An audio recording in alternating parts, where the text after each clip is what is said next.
ओम नमः शिवाय. रुद्रसंहिता अध्याय 29. शिवपार्वतीचा मंगल संवाद. नारदांनी ब्रह्माजींना विचारले. तात शिवजींनी पार्वतीला दर्शन दिले आणि वर मागावयास सांगितले. तर मग पुढे काय झाले ते सांगा. ब्रह्मदेव म्हणाले, हे मुने, शिवजींचे दर्शन घेऊन पार्वती अतिशय प्रसन्न झाली. ती म्हणाली, मी पूर्वीपासून तुमची पत्नी होते. दक्षाने तुमचा अपमान केल्यामुळे मी यज्ञस्थानी देह त्याग केला. त्यानंतर मेना राणीच्या पोटी जन्म घेतला. तारकासुराच्या त्रासाने देवाने विनंती केली म्हणून मी पुन्हा प्रकट झाले. असे आपले जन्मजन्मांतरीचे नाते आहे. आता माझी पत्नी म्हणून स्वीकार करावा एवढीच नम्र विनंती आहे. आता मी घरी जाते आणि माझ्या माताश्री पिताश्रींना ही घटना सांगते. तुम्ही त्यांची भेट घेऊन मला मागणी घाला. विवाहाचे कार्य शास्त्रविधीप्रमाणे संपन्न झाले म्हणजे सर्व काही ठीक होईल. दक्षाने ग्रहांचे पूजन केले नाही, त्यामुळे काही दोष राहून अनर्थ घडला. पार्वतीचे बोलणे ऐकून शिवजी म्हणाले, आता मी काय सांगतो ते ऐक. या विश्वातील सारे जंगम नाहीसे होणारे आहे. ते सतत परिवर्तनशील असते. मी निर्गुण परमात्मा गुणांनी युक्त होऊन एकत्वातून अनेकत्वास प्राप्त झालो आहे. मी स्वतंत्र आहे. तू कार्य करणारी प्रकृती आहेस. हे मायामय विश्व मी तुझ्यामुळे धारण केले आहे. हे ग्रह ऋतू भक्तांना सुख देण्यासाठी दोघांनी मिळून धारण केलेली विविध रूपे आहेत. मी सर्व भूतांचा आत्मा आहे. मी निरीच्छा आहे. तर मग तुझ्या पित्याकडे भिक्षुकासारखी मागणी का बरे करू? तेव्हा पार्वतीने शिवजींना मनोभावे नमस्कार केला आणि म्हणाली, हे भगवान, तुम्ही भक्तासाठी सगुण रूप धारण करता. आपण दोघे एकमेकांना अनुरूप आहोत. मी जन्मोजन्मी तुमची पत्नी आहे आणि तुमचीच सेवा करत आले आहे. तरी तुम्ही माझे हे लहान काम करा. तुम्ही माझ्या पित्याकडे मागणी घातली तर त्यांना कन्यादान करण्याचे सौभाग्य प्राप्त होईल. ही अद्भुत लीला करून तुम्ही आपले यश वाढवा. एवढे बोलून पार्वतीने पुन्हा नमस्कार केला. शिवजी म्हणाले, आता मी तुझ्या इच्छेप्रमाणे तुझ्या पिताश्रींकडे मागणी घालीन. एवढे बोलून शिवजी अंतर्धान पावले. सर्वांना आनंद झाला. मंगलवाद्यांचे सूर वातावरणामध्ये पसरले. पार्वतीचे आगमन व स्वागत. ब्रह्मदेव नारदांना म्हणाले, हे मुने, शिवजी प्रसन्न झाले आणि वरदान दिले. त्यामुळे पार्वतीची तपश्चर्या सफल झाली. शिवजी अंतर्धान पावल्यानंतर पार्वती आपल्या सख्यांबरोबर माताश्री पिताश्रीकडे निघाली. मार्गाने चालत असताना ती शिवनामाचा उच्चार करत होती. तिच्या आगमनाचे वृत्त कळताच हिमालय आणि मेनेला आनंद झाला. तिच्या स्वागतासाठी सर्वजण रथात बसून आले. सारे नगर सजवण्यात आले होते. अनेक ठिकाणी केळीचे खांब लावले होते. चौकाचौकात रांगोळ्या काढल्या होत्या. पुत्रवती सौभाग्यवती स्त्रिया हातात मंगलदीप घेऊन तिला ओवाळण्यासाठी सज्ज होत्या. सर्वत्र मंगलध्वनीचे सूर निनादत होते. राजकन्येला पाहण्यासाठी अनेक स्त्री पुरुष उपस्थित होते. पार्वतीने नगरात प्रवेश केला. हिमालय व मेनेला अवर्णनीय आनंद झाला होता. ते दोघेही तिला भेटण्यासाठी धावले. पार्वती व तिच्या सख्यांनी त्यांना नमस्कार केला. आई वडिलांनी आशीर्वाद दिले. त्यावेळी त्यांच्या डोळ्यातून आनंदाश्रू वाहू लागले. पार्वतीने आपल्या सर्व आप्तजनांची भेट घेतली. चंदन आणि पुष्पादिकांनी पार्वतीची पूजा केली. तिचा मोठमोठ्याने जय जयकार केला. पार्वतीला सजवलेल्या रथात बसून तिला वाजत गाजत मिरवणुकीने राजप्रासादाकडे आणले. राजपरिवारातील स्त्रियांनी तिची आरती केली, दृष्ट काढली, मंगल उपचार केले. नगरात मोठा उत्सव साजरा करण्यात आला. याचकांना दानधर्म करण्यात आला. हिमालय सर्व परिवाराला घेऊन गंगेवर स्नानासाठी आले. तेव्हा शिवजींनी नटाचे रूप घेऊन नृत्य गायन केले.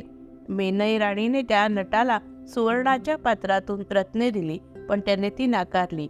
मला तुमच्या मुलीचा हात पाहिजे म्हणून सांगितले. तेव्हा तिने आपल्या पतीला बोलावले. त्यांनी सेवकांना त्याला बाहेर घालवण्यास सांगितले. शंकरांनी आपले मूळचे रूप प्रकट केले. ते पाहून मेना आणि हिमालय यांना आपली चूक लक्षात आली. अध्याय 31. विप्रवेशात शिवजींनी हिमालयात सांगितलेले भविष्य. ब्रह्मदेव नारदांना म्हणाले, हे मुने, हिमालय आणि मेना यांच्या मनात शिवजींच्या बद्दल आदरभाव आहे हे पाहून इंद्रादिदेव विचार करू लागले. ते म्हणाले, जर हिमालयाने आपली कन्या शिवजींना दिली तर त्यांना निर्माण पद लाभू शकेल, परंतु असे होता कामा नये. त्यानंतर सर्व देव हे बृहस्पतीकडे आले आणि त्यांना म्हणाले, आमचे कार्य पूर्ण करण्यासाठी तुम्ही हिमालयाकडे जा. तेथे जाऊन शिवजींची निंदा करा. पार्वती ही शिवाशिवाय दुसऱ्या कोणाबरोबरही विवाह करणार नाही. हिमालयाने भावभक्तीने आपली कन्या जर शिवांना अर्पण केली तर त्यांना तात्काळ मोक्ष लाभेल. हिमालय हा रत्नांचा आगर आहे. त्यांना जर मोक्ष लाभला तर सर्वच गोंधळ होईल. जर अनिच्छेने पार्वतीचा विवाह करून दिला तर त्याचे फळ सावकाश लाभेल. बृहस्पतीने देवांचा विचार मान्य केला नाही. त्यांनी मला ही गोष्ट करावयास सांगितली. मी शिवांच्या कडे गेलो व स्वतःची निंदा स्वतःच करा असे सांगितले. सर्व देवतांनीही याला मान्यता दिली. त्यामुळे शिवजींनी ब्राह्मणाचे रूप घेतले आणि ते हिमालयाच्या दरबारात आले. त्या दिव्य ब्राह्मणाला पाहून हिमालय उठून उभे राहिले व त्यांनी व पार्वतीने नमस्कार केला. ब्राह्मणाने त्या सर्वांना आशीर्वाद दिला. हिमालयाने ब्राह्मणाचा यथोचित सत्कार केला. अत्यंत प्रेमाने त्यांची आदराने पूजा केली. ब्राह्मण म्हणाले, मी ज्योतिषी वृत्तीचा आहे.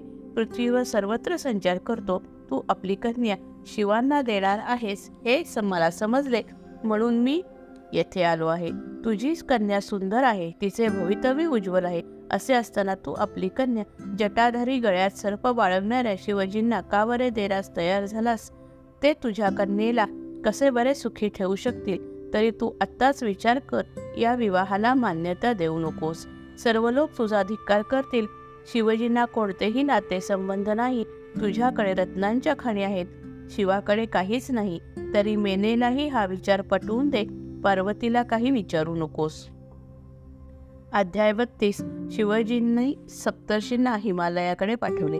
ब्रह्मदेव नारदांना म्हणाले, हे मुने, त्या ब्राह्मणाची भविष्यवाणी ऐकून मेना अतिशय दुःखी कष्टी झाली. ती आपले पती हिमालयांना म्हणाली, ब्राह्मणाची भविष्यवाणी ऐकून मी अतिशय दुःखी कष्टी झाले आहे. काय करावे हे मला समजेना. आपली पार्वती शंकरांना आपण कशी काय देणार? मी आपल्या पार्वतीला शंकरांना कधीही देऊ शकणार नाही. ही गोष्ट तुम्ही लक्षात ठेवा. मेनेची ही अवस्था पाहून शिवजींनी सप्तर्षींचे स्मरण केले. त्यावेळी तत्काळ सप्तर्षी प्रकट झाले. त्यांच्या समवेत अरुंधती होती. सप्तर्षी म्हणाले, महादेवजी, आपली काय आज्ञा आहे ते सांगा. आपले कार्य पूर्ण करू. शिवजी म्हणाले, सध्या तारकासूर सर्वांना अतिशय त्रास देत आहे. ब्रह्माजींनी त्यांना वरदान दिले आहे, त्यामुळे कोणीही त्यांना मारू शकत नाही. त्याच्या वधासाठी मी पार्वतीबरोबर विवाह करण्याचे ठरवले आहे. माझ्या प्राप्तीसाठी तिने कठोर तपश्चर्या केली आहे. भक्तांचे मनोरथ पूर्ण करणे हे माझे काम आहे. देवांच्या सांगण्यावरून मी भिक्षुकाचे रूप घेऊन हिमालय व मीना यांच्याकडे गेलो होतो. तेथे मी माझीच निंदा केली. ते ऐकून मीना आपल्या मुलीचा विवाह माझ्याबरोबर लावून देण्यास तयार होईना. आता तुम्ही माझ्या वतीने हिमालय व मीना यांच्याकडे जा. तेथे गेल्यावर त्यांना सर्व समजावून सांगा, म्हणजे ते आपली मुलगी मला देण्यास तयार होतील. शिवजींच्या सांगण्याप्रमाणे दिव्य ऋषी हे अरुंधतीसह तिकडे निघाले. हिमालयाच्या दिव्य नगरीत आले. ही नगरी स्फटिक मण्याप्रमाणे सुंदर होती. स्वर्गातील अनेक वृक्ष या नगरीत होते. अनेक विविध रंगाचे पक्षी येथे दिसत होते. रंगीत फुलाने फुललेली विविध रचनांची उद्याने येथे दिसत होती. ही नयनरम्य नगरी पाहत ऋषी हिमालयाच्या दाराशी आले. त्यांना पाहून हिमालयाने त्यांचे स्वागत केले. सर्वांना नमस्कार करून आसनावर विराजमान केले. त्यांची पूजा केली आणि विचारले, आपण येथे आला आहात तर मग आपली काय सेवा करू ते सांगा. जय जय रघुवीर समर्थ.